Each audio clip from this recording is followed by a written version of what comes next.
Can you imagine Johnny Depp, walking through a fog-covered field in a long cloak, with the moon lighting his path, and fire flickering in his eyes, not as a pirate, not as a quirky candy maker, but as Dracula? Yeah, let that image settle in for a second. Because it's no longer just a fan fantasy or a deepfake. It's happening. Johnny Depp, the man whose characters have shaped an entire generation of cinema, is stepping into one of the darkest, richest roles in Gothic storytelling, Dracula in Castlevania. And honestly, it's the most unexpected, yet weirdly perfect casting move in years. At first, you hear it and maybe think, wait, Johnny Depp? Dracula? Really?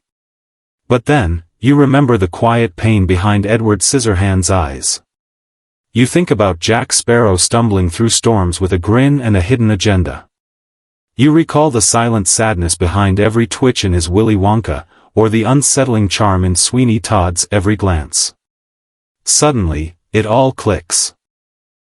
Because no matter how fantastical the role, Johnny Depp always brings something human to it. Something bruised, something vulnerable. And Dracula, at his core, is a man shattered by loss. A man who loved too deeply and lost too much. This isn't a Dracula who just bites necks and growls in castles. This is a Dracula who once walked among humans. Who begged the world to show mercy. Who gave them a chance, and got betrayal in return. And that betrayal turned him into something else. And who better to tell that story than someone who has lived through some of the most public betrayals in modern Hollywood? There's something poetic about it. Almost eerie. Let's go back a little. Castlevania started as a video game series back in the 80s. It was all pixelated whips and vampires and side-scrolling action. But even then, it had heart. It had lore. It had this deep, dark undercurrent about pain and revenge and cursed legacies.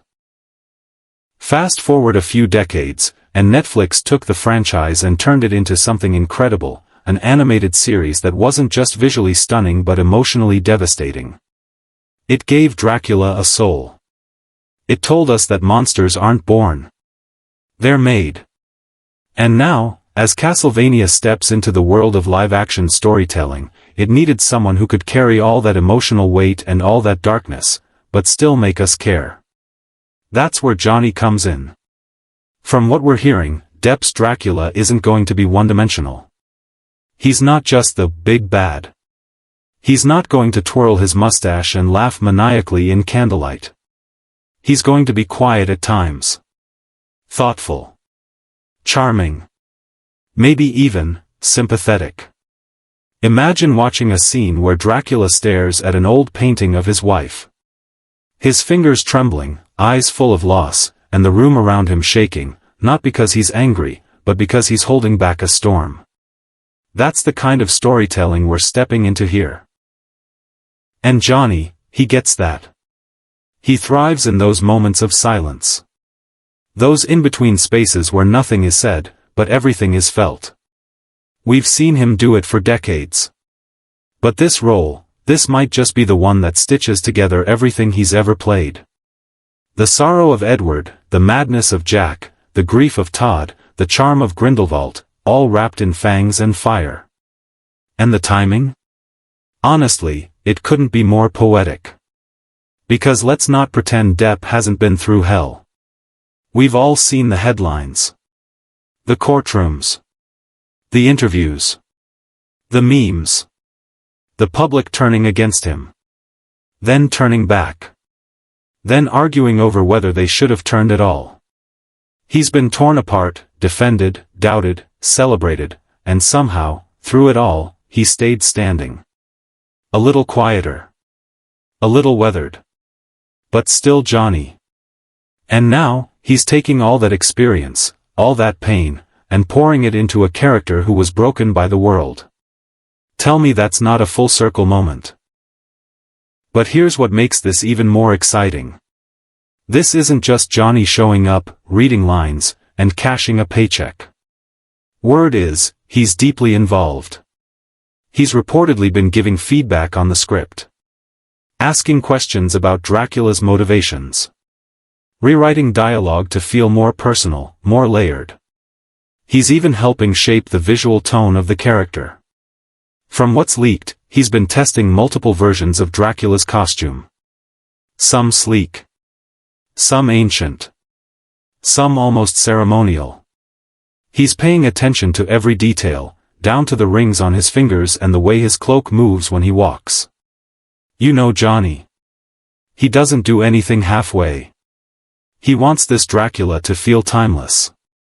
Elegant but terrifying. Grief-stricken but powerful. He wants him to feel like a king, and a ghost of who he used to be. And that's what makes this so much more than just a cool casting decision. It's personal. It's personal for Johnny. And it's going to be personal for the audience too. Because we're not just watching a performance. We're watching a man pour his soul into something. Into a character who's been misunderstood. Villainized. Feared. And maybe, just maybe, redeemed. It's going to hit differently. Now let's talk production for a minute.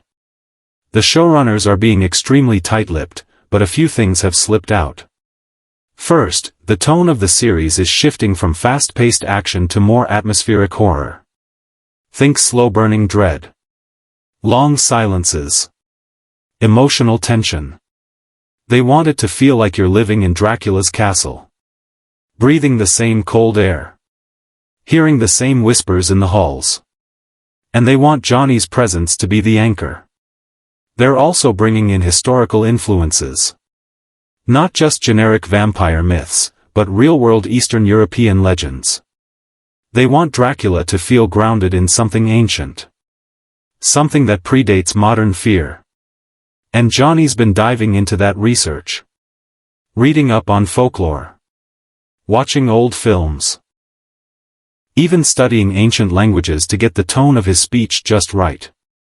He's crafting a character that feels like he's lived for centuries, and carries every one of those years on his face.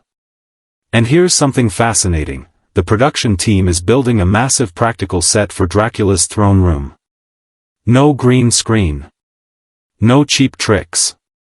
Just stone, fire, and shadows. They want it to feel real. And Johnny? He insisted on rehearsing there. Walking those halls. Sitting on that throne.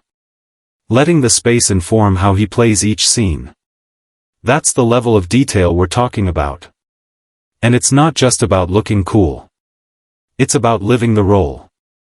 He's been training physically too. Learning sword work. Practicing slow, deliberate movement. Dracula, in this version, isn't just a schemer. He's a warrior. A protector. A man who lost everything, and now guards what little he has left with fire and blood. It's a whole new angle. And honestly, it gives the character a tragic nobility. A kind of sad beauty. And I think that's why this role feels so important, not just for Johnny, but for the viewers too. Because whether you've been a lifelong Depp fan, or someone who's only known him through controversies, this is a chance to see the artist again. To watch someone take everything they've been through and turn it into art. To turn pain into power. And sure, some people will still criticize. That's just how the world works. But when this show drops, when those first trailers hit, and we see Johnny, eyes glowing, voice trembling, standing in a dark cathedral with fire behind him and grief in his heart. Something's going to shift. People are going to feel it. And maybe, just maybe, they'll understand him a little more. So what do we do with all this? We watch. We feel. We listen. We witness a man step back into the light, by walking through the dark. And we let the story do what stories do best, remind us that even the most broken hearts can find new purpose. Even the most feared monsters were once just men who loved too much. So, are you ready? Because I don't think this is just going to be another show. I think this might be a legacy piece. A defining role. A reminder of what Johnny Depp can really do. And that, my friend, is something worth watching. Now I want to hear from you. Do you think this is the role that finally lets Depp show the world what he's still capable of? Do you think Castlevania was the right move? Let's talk in the comments. I'll be reading every single one. And hey, if you're just as excited as I am, go ahead and hit that like button. Subscribe to stay updated, because there's going to be so much more behind-the-scenes stuff coming. We'll be diving deeper into how this show was made, what inspired each visual choice, and how Johnny's performance is already shaping the tone of the entire series. So don't miss it. Thanks for sticking with me through this deep dive. I know it was long, but this story deserved it. And so does he. Until next time, stay curious. And remember, sometimes the most powerful stories come from those who've walked through the darkest nights. We're not done watching Johnny's story yet. Not by a long shot.